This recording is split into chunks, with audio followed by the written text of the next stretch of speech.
Hello, my brothers and sisters on the Dragon's Path. My name is Tim Heijer, and I believe very much in dragons. Dragons are my life, everything.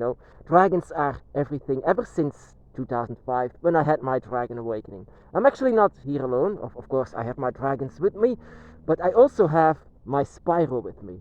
Is this childish? I don't know. Actually, I love to take Spyro. Actually, it's because this game of Spyro, it's based on a game, and this game was actually, even though it was very silly, but actually a lot of children play as a dragon for the very first time, and that opened a lot of eyes. It did a lot with people on the Dragon's Path. I think that Spyro made a lot of people going on the Dragon's Path, and even later on, the Spyro's adventure, Spyro, the Legend of Spyro, was even much more serious. So actually, it was basically Lord of the Rings with dragons in it as heroes. It was even Elijah Wood that voiced Spyro.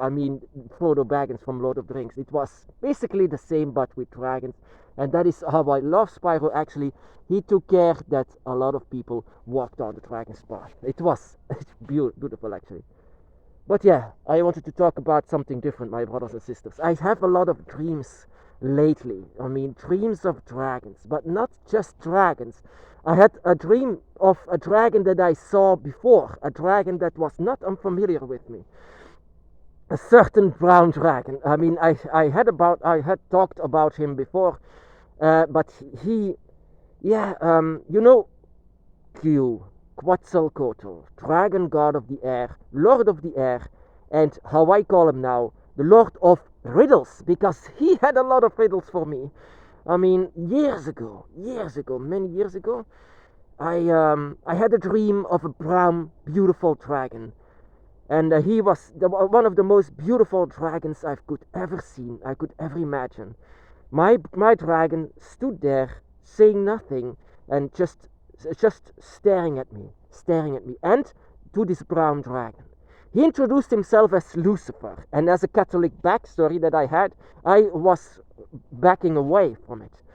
But he said, I'm not a devil like you think I am. I am Lucifer, yes, but they are wrong.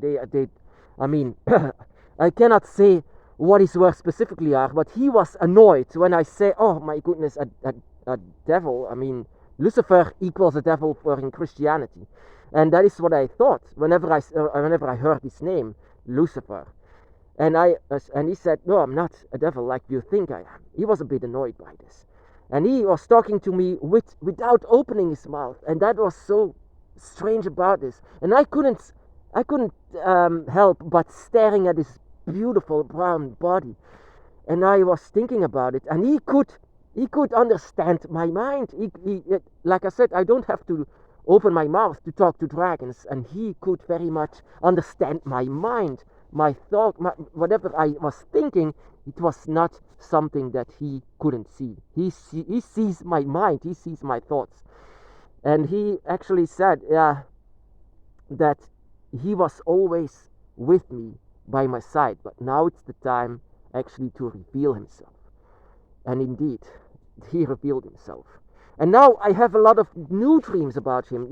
I sometimes have dreams about the dragon that calls himself Lucifer. Well, actually, in later on, I came to discover that Lucifer was actually, inside of the void. He was inside of the void, and he was actually there to meet me. He was inside of the void, but normally the void is a place of darkness, and I couldn't feel the darkness when I was next to him. I could only feel the dragon energy, because that is what I wanted to know. Did he reflect dragon energy? Yes, he did, and a lot of it. He had a lot of draconic energy. So actually, this was 100% purely a dragon. He talked the truth. You cannot lie to dragons, and somewhere I learned and taught myself how to detect lies and how to detect dragon energy. For all of these years, I tried to detect energies from the dragon, and I could very much 100% feel that he's a dragon. But later, that is something that I discovered. He was actually inside of the void all this time. Whenever I had this vision about him, inside of the void, my dragon was as well. And so inside of the void, he was actually waiting for me.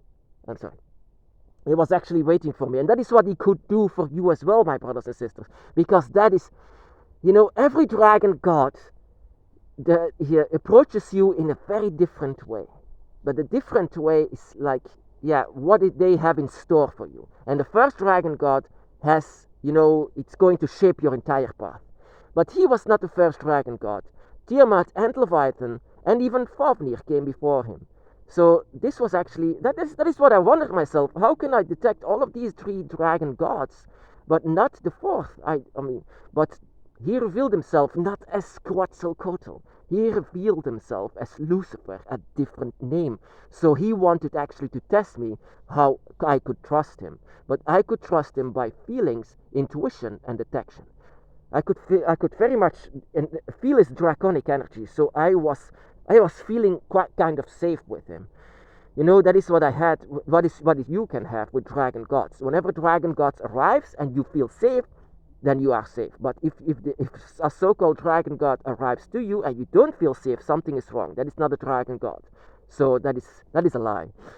But like I said, your entire body will react to it, and my entire body reacted once I see this Lucifer dragon, and like I said, it was such a beautiful, beautiful dragon.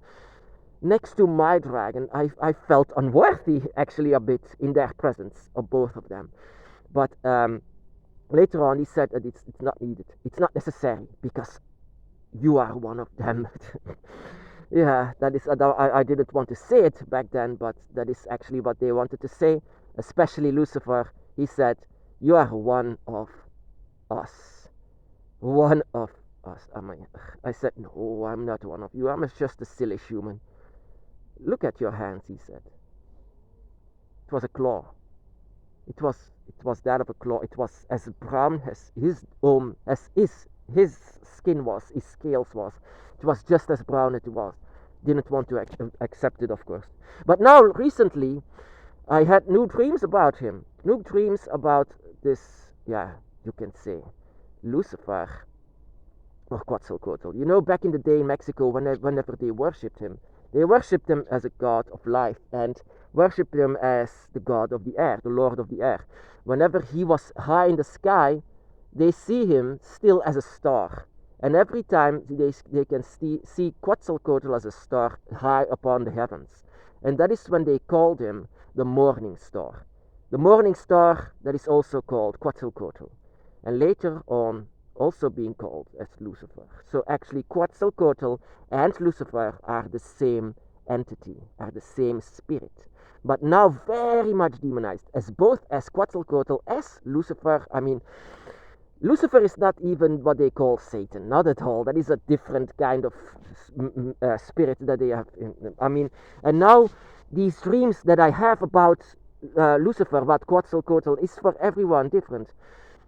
But these new dreams that I had about him is something that I will not share to you, my brothers and sisters, because it's very personal. Because Quetzalcoatl or Lucifer, they know everything from you.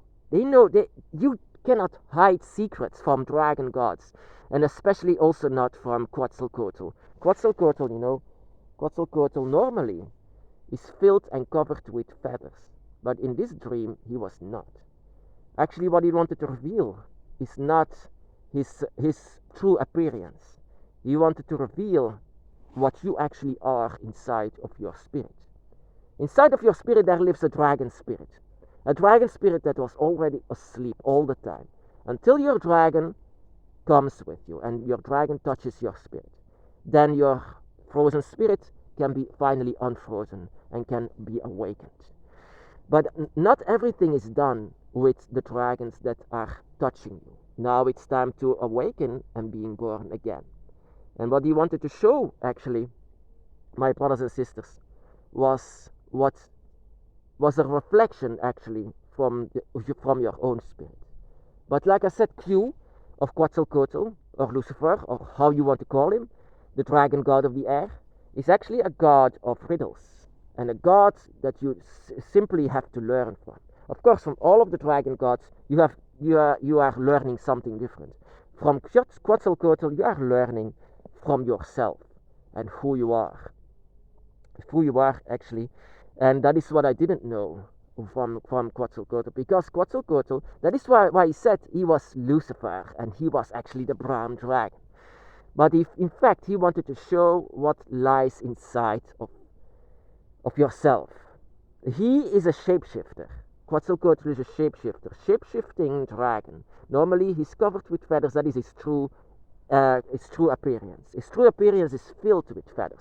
He was, the worshippers of Quetzalcoatl saw the feather as true power. This was power, authority. This was wisdom. This was everything. Every feather that you had, that you could stick upon yourself, this is power. Not gold, not money, not power, the power of what humans see now. This is power. This is flying. This is freedom. This is everything. From the ancient worshippers of Quetzalcoatl. Normally, I know how Quetzalcoatl should see, but he introduced himself as Lucifer, the brown scaly dragon. But yeah, who was he? I didn't know back then, of course. But now I can still see him as a brown dragon. But what Quetzalcoatl actually does with you, my brothers and sisters, is a reflection of your soul, a reflection of your spirit, and you need to discover this yourself. Because I was very stubborn whenever I saw him. I didn't want to accept any human that looked like or had a dragon energy. But now I learned that there are a lot of people with dragon energy inside of them, because I see as humans as unworthy. And Quetzalcoatl was actually there to teach me the ways how to see it and how to feel it, and how to feel the energy of the dragon inside of yourself. And that is what Quetzalcoatl actually wants to do. He wants you to discover yourself.